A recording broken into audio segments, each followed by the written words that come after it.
Huh. Welcome to the John K. Char Holistic Health Show. Today we're going to be talking about the brain.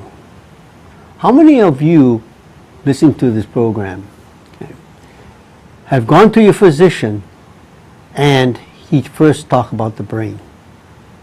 And yet the brain is one of the most complex yet and most important functions you're going to have in the body. Okay, part of the body, what it does is it orchestrates, it runs, it memorizes, it gives out all the different functions of the body. It sends signals there. And if the brain is not very clear, then the brain is going to send distorted messages down to the rest of your body. And you will find the effect from it. You actually suffer the effect from it. Could be depression, could be pain, could be anxiety, and could be depression. Okay. So it's so important that we understand the brain. And yet, most people who are practicing medicine or dentistry don't understand the brain entirely. It's very, very difficult. So we're going to sort of give you an overview about how the brain works and how it can affect you. We're not going to talk too much about drugs because this is not what I do. Okay, we're going to be talking about perhaps some foods that can help you, maybe some supplements, and where you can be able to get someone to prescribe you those natural supplements that will help you. So let's talk about the first one. There's about 4 main categories. The first one is very common, and a lot of people know about that. It's called dopamine. The second one is serotonin. The third one is acetylcholine. And the fourth one is GABA. And GABA is the one that most people who are practicing, they do the dopamine, they check the serotonin, they check also the catecholamines, which is a combination of norepinephrine or epinephrine itself. It used to be called adrenaline. Okay. And that can be either stimulating a hormone or as a hormone, or stimulating the glands, stress glands like the adrenal glands, and that can be in the form of a neurotransmitter signal coming down from the brain. So let's get into this, what we call dopamine. I'll show you some sort of diagrams, and the diagrams merely tell you what location of where it is. And I can even give you, if you're taking any kind of biofeedback, what type of biofeedback or brain waves that you should be able to get. And you can actually adjust those brain waves and help that area in the brain. Okay, so let's talk about dopamine. That's one of the more common ones now. And a lot of people who have high blood pressure, there's a lot of people being treated high blood pressure. That's the #1 killer in America, cardiovascular problems. And 50 million Americans are either have been diagnosed as high blood pressure or having symptoms of that and even die. And 75% of all those cardiovascular people who are died, it stems from 75% stems from having some form of diabetes too. And how these neurotransmitters in the brain can affect all of the functions like cardiovascular functions, digestive functions, and even sugar regulation problems. Okay. So let's talk about dopamine, the neurotransmitters. But before we talk about that, let's tell you about what a neurotransmitter is and where is it found in the brain. So neurotransmitters are just like called nerve receptors. And if you understand what nerve receptors are, it's just like you're going to having a wire and then there's a gap space and you're going to splice another wire together, and when you connect it together you have an actual flow. But when you separate the wires, there's no actual connection to it. But the brain, the body is very different. You see, It's nerve receptors means you're receiving the information from one part of the body to another, and it goes through like a cable. And then the cable has an end to the cable, okay? The wire, the connection. And there's a gap, and it's called like a gap space. And then he has another wire leading to another part of the body. And it goes to the brain, called neural pathways. Well, anyhow, when the current goes from one part of the body to another, that gap space has enough of the connections where you can actually like jump over that space. So it's enough current, if it's the body has a very active electrical potential, it would actually bring that current, and it will go from one point, jump the gap space, and continue on its way to the brain. Okay. Now, some people use drugs because drugs can be a connection between the gap, and it's like, we call that the broken circuit. It covers a broken circuit, and it connects from one part of the cable to another, and you have a continuous conduction or connection of that flow of the circuitry, the circuit. Okay. So what we're going to do is we're going to show you that we can also use supplements for that, okay, instead of drugs. So let's talk about dopamine. That seems to be the more common ones. And we're talking about dopamine. Okay, where is dopamine found? It is found in the hypothalamus. It's a neurohormone. And a neurohormone means it's like a gland. It's part of a gland. And it comes from the hypothalamus. And what is the hypothalamus? It is found in the brain. And in the brain, the hypothalamus is the one that sends signals down, back and forth to the brain, from the brain to the rest of the body, and it's called the autonomic nervous system. And so that can regulate different organs in your body, how the functions of your organs work. But in addition to that, it is also called the peripheral nerves, which even stimulates all the different muscles you have. Okay, so the hypothalamus is like when the body processes the information and then sends the signal down, it goes through the hypothalamus, and then it sends its signals right down, just like a gathering station, the terminal station, where it's the last station on the chain of satellite stations, and then you're going to finally get down to the rest of the body. So it sends the signal. So it's found in there, but it has to be coming from someplace else in the brain. That's just the exit, and that is called the mesencephalon, or we call that the midbrain. And where is the midbrain? It's located right in the center of the brain, right in this area here, center of the brain, and that's called the mesencephalon. Okay, and then it sends the signals from here down to here, and that's called the diencephalon. Okay, and that's where a large part of the signals are coming in from the mid and goes to here, to the front. It processes the information, and then it sends it to the hypothalamus and to the rest of the body. Okay, okay. So now, what is the characteristic of dopamine? Well, dopamine is a phasic response of dopamine neurons, which is the nerve. Okay, the nerve neurons, like cells in the neurons, are observed when an unexpected reward is presented. Okay, so how do you react when an unexpected reward is presented?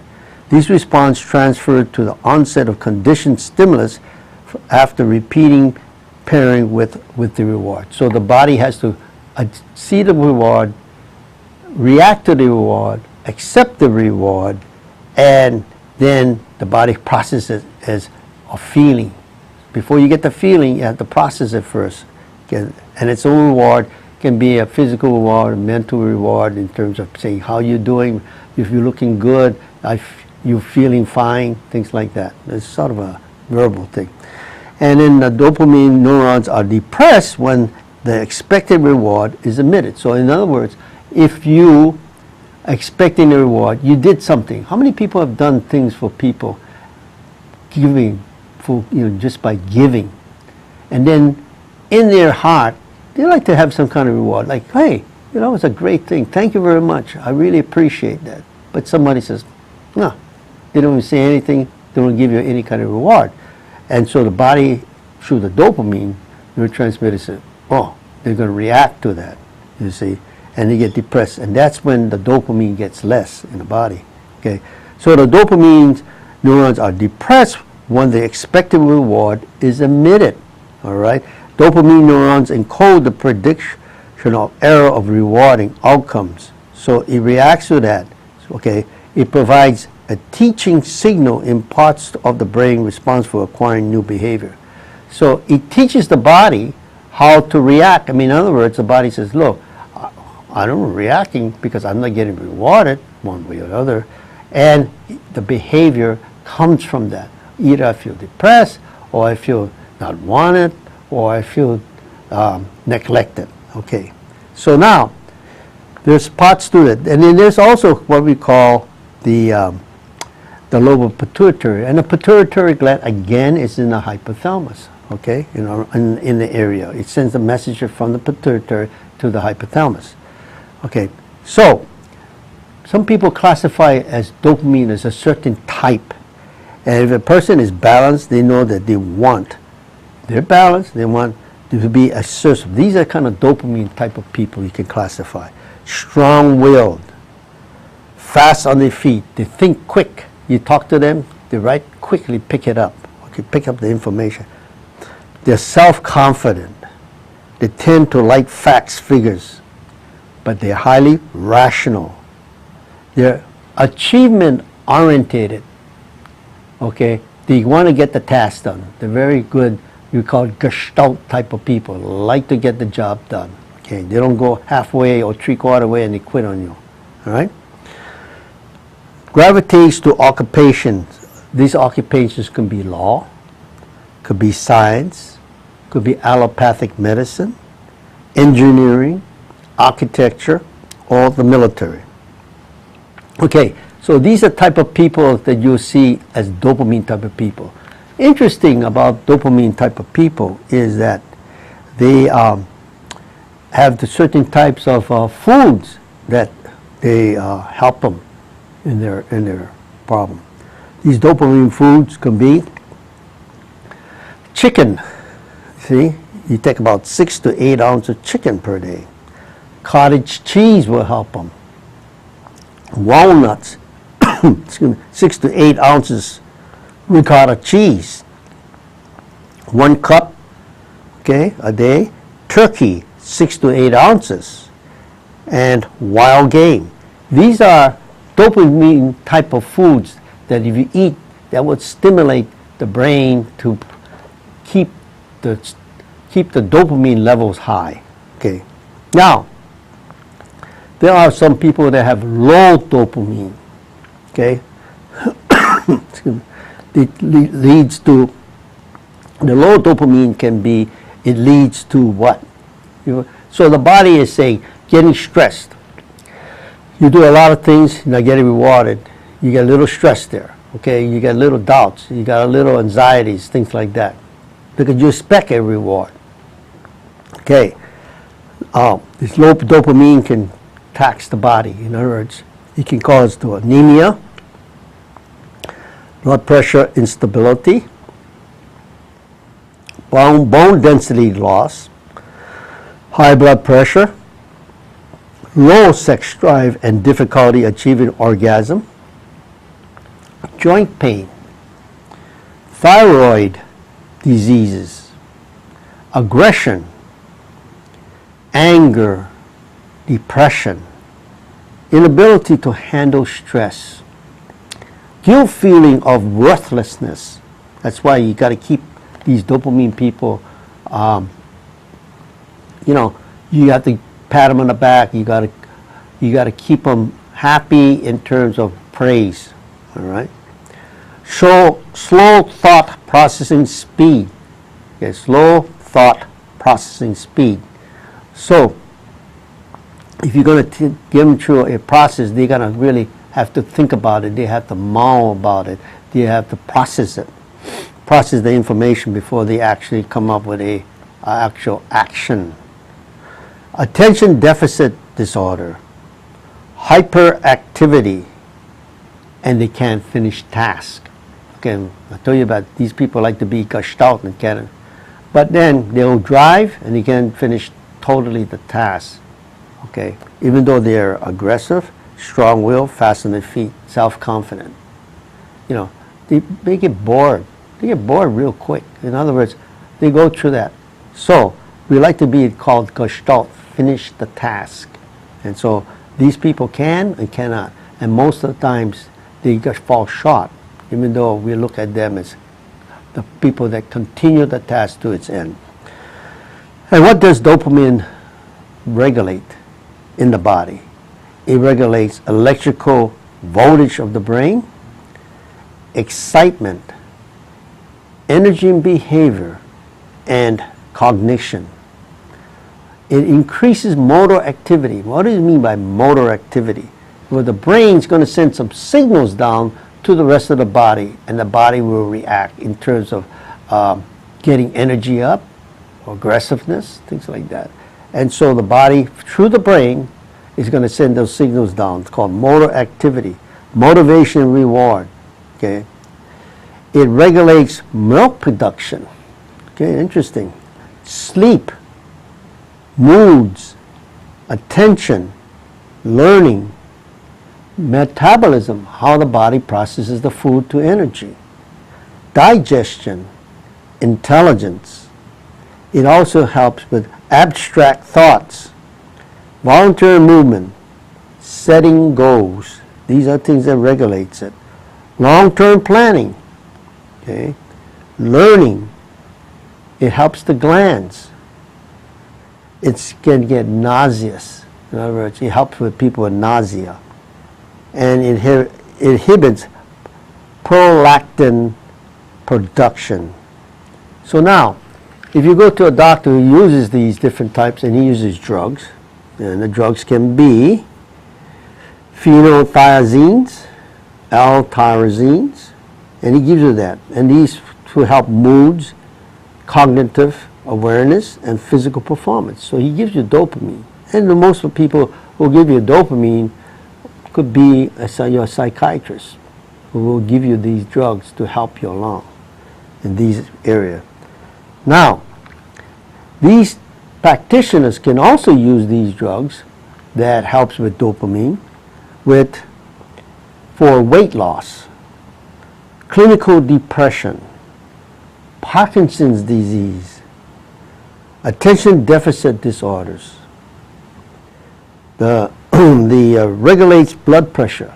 So they can give you these drugs called dopamine, and we use it in the natural field called dopatone.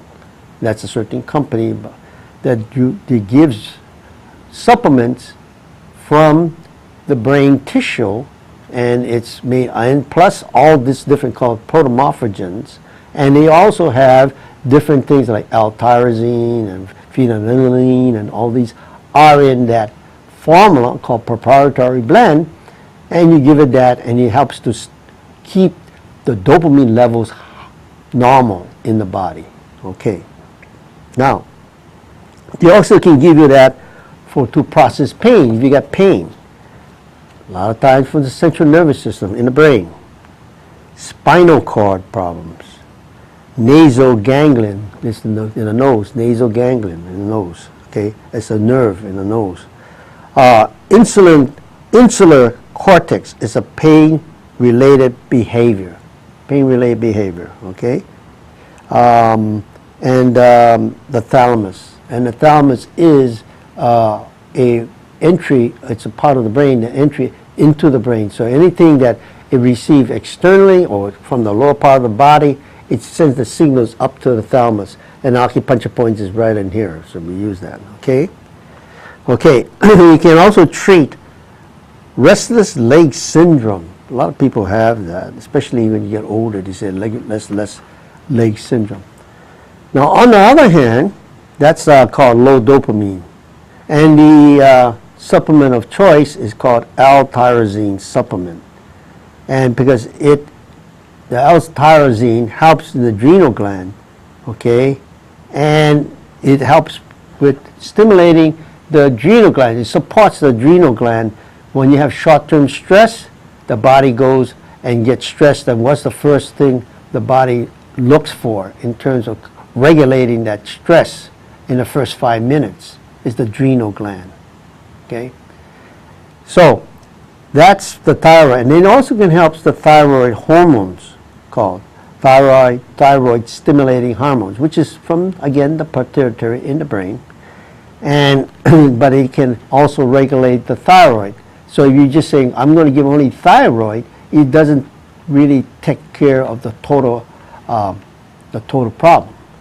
You must have to go to the brain that stimulates the thyroid gland. See?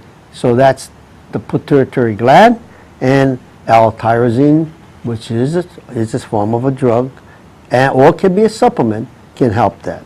All right. Loss of dopamine in the brain can cause Parkinson's disease. When people get hyperactivity in the children, like autism, drug abuse, and schizophrenia, this also helps them. And cognition and in the frontal cortex. What is cognition? It means awareness. Is in this area here called the frontal cortex. This is the brain here, and that part of the brain there. It's called the frontal cortex. Okay, and it gives you information from other areas of the brain. So it really has a lot of functions that the brain uses as sort of like a gathering house. It sends all this information from all parts of the body in feeling, in actions, or physical actions, and things like that. And then it goes to that area and it says, do we have enough dopamine in a stable level to be able to cover all these different emotional or physical problems or spiritual, mental? These are the areas where the dopamines can handle it. And then the dopamine processes it towards the midbrain, and it sends it towards to the front brain, and the front brain says, okay, I'm going to be able to discern that, be able to sort all these out, and reduce the stresses, reduce all the things that's on my body that's causing me stress. I can reduce that if I can recognize that, and then it's going to send it down to the rest of the body through the hypothalamus, and then it sends it through the nerve pathways. Or in some instances, we see also acupuncture meridians can be affected. So you're looking at both areas. Now, what's so important about this is that you can get also high dopamine. And if you get too much hypodopamine, the body's pushing out too many of that. It makes one too intense, compulsive, driven. They have a violent behavior linked to psychosis and schizophrenia. And so they would give you a antipsychotic meditation to block these dopamines which are getting in excess. And that is called risperidone. Risperidone is this drug. And the increased dopamine levels can cause psychosis and addiction to cocaine and amphetamine.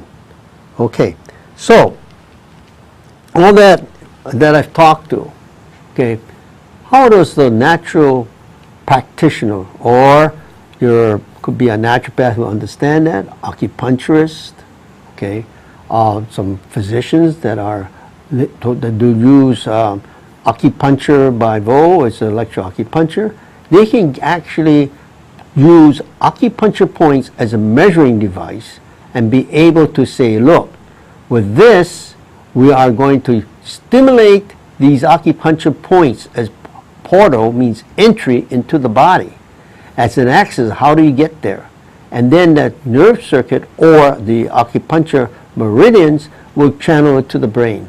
And then the brain will make decisions based on the amount of dopamine they have, the reserves, and then they'll make some kind of action, which we call that behavior. Okay. So we're going to be talking more about the brain, because you say, I only talked about one of the 4 or 5 different neurotransmitters. And so on the next show, we're going to be talking about serotonin, which is the next one that's really common, people can recognize. And even though we even talk about acetylcholine, that they have people worried about early dementia or or Alzheimer's, okay? And we can talk about that, catecholamines. So this is only one, okay? And that, but because we talked about it, because it's what most people have problems with dopamine. It's the most common one of them all, okay? So think about that. Talking about your brain. And if we talk about the brain and you know what to do and it helps you with learning about the brain, then you can actually control a lot of your physical ailments, you know, a lot of them, and be able to improve your way of health. So take heed, and we see you on the next show talking about more about neurotransmitters in the brain.